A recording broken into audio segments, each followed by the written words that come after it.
Olá, criptoinvestidores. Eu estou aqui com o Neil Chopra, Strategy and Business Solution da FireBlocks, uma empresa custodiante, faz a custódia de principalmente de institucionais no mercado cripto.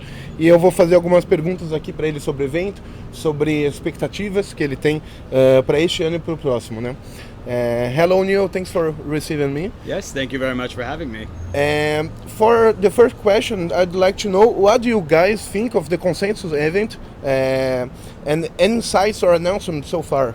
I think the overall the consensus event is great. It brings people in from across multiple industries. So we have a lot of very crypto-focused firms, but at the same time, a lot of fintechs as well as banking and traditional institutions. So it's great to see all of these minds coming together to talk about the broader opportunities available in this space with crypto, as well as just broadly, generally speaking, blockchain technology. From an announcement perspective, FireBlocks actually had a very exciting one earlier this week with checkout.com, where we're actually helping them power stablecoin payments to their crypto merchants to allow them to settle transactions and move value in real time outside of standard banking hours. And I think that just shows really the value that blockchain and crypto assets are able to bring to traditional markets.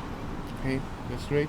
And now the next question is, how are you dealing with the bear market, and how the bear market impact the company if they it's a great question. We get it a lot, to be honest. I think from just a market perspective, this was probably needed. I think when we start to see a downturn in the market is really when people start to drive and build and deliver new products and services. And so from a FireBlocks perspective, because we are an infrastructure provider, we are working with a number of different types of market segments. And so we're really starting to see folks develop new ideas, develop new products and services. And I think over the next 6 to 12 months, we're going to start to see a lot of really exciting innovations occurring in the space. That's great. And did you see a growth in institutional clients this year?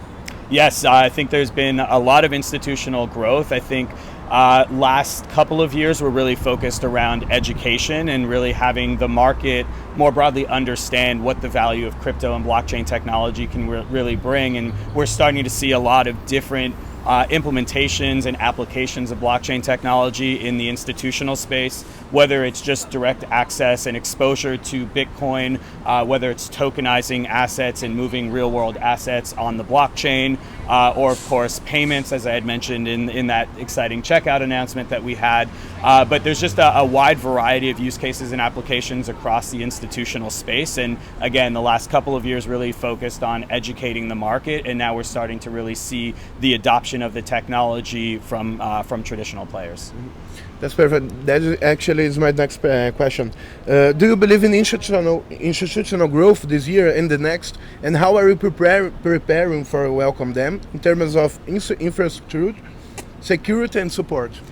So at the end of the day, FireBlocks is a secure wallet infrastructure technology that is institutional and enterprise grade. And so we deliver our technology to institutions, whether the market segment is crypto native, whether it's a bank or a fund or an asset manager or a payments company, and we allow them to build on top of our infrastructure. And so I think the really exciting part about it is, again, the education over the last couple of years. We're now starting to see those different products and services really come to market, and I think we're going to see an acceleration of that because at the end of the day, traditional institutions cannot get into the space without regulatory clarity, and we're starting to see that, especially in the US, with the new bill that was introduced earlier this week.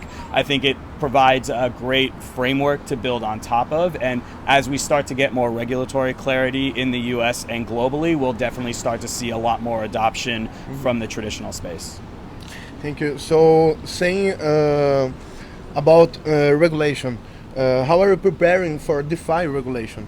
So from a DeFi perspective, I think there's a lot of concern from traditional players because they don't really know or understand how to interact with this particular type of market. They don't understand the concept of technology and protocol risk because they're used to a centralized framework where you have counterparty risk versus technology risk. And so from an institutional perspective, when it comes to DeFi, we partnered with Aave last year to create a permissioned or KYC'd DeFi pool, which allows for institutions to go through a base level KYC and onboarding. And so they know all of the participants within this pool have gone through that same level of onboarding and KYC, so it gives them more comfort from a risk and compliance perspective in terms of interacting with that particular protocol.